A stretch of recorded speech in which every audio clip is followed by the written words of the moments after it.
ఏట్రా pen pen లేకుండా రాయలేవా ఎదవా అడిగా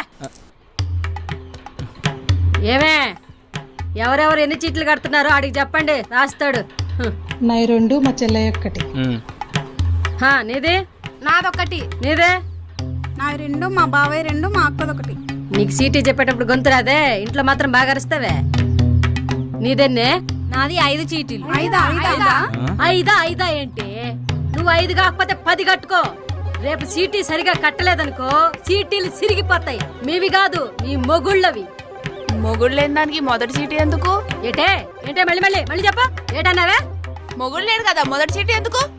నా మొగుడు లేడంటే చచ్చిపోలేదే, ఆడు ఊరెదిలి వెళ్ళిపోయిండు. నీ మొగుడు కతారిపోయిండని చెప్పావు కదే, కతారైపోయిండా నిజంగా కట్ అయిపోయిండా? చల్ నా దగ్గర కథలు పడతాం. ఎవడికి తెలియదే మీ బాగోతాలు. దొబ్బండి పోండి. డబ్బు అంటే అంత ఆశ అప్పలకి. ఇటు నుండి పోవాలా నేను? అట్టుపోవే ఇట్టి అడిగిపోతాడు. రే ఆ లాడ్డు గోడోళ్ళ నాయన్ని సాయంకాలానికి 50,000 కట్టమని చెప్పు. కట్టలేదనుకో నేను వస్తానని చెప్పు నా కొడుకు, లేకపోతే చెప్తానమ్మా పగిలిపోద్దోడికి.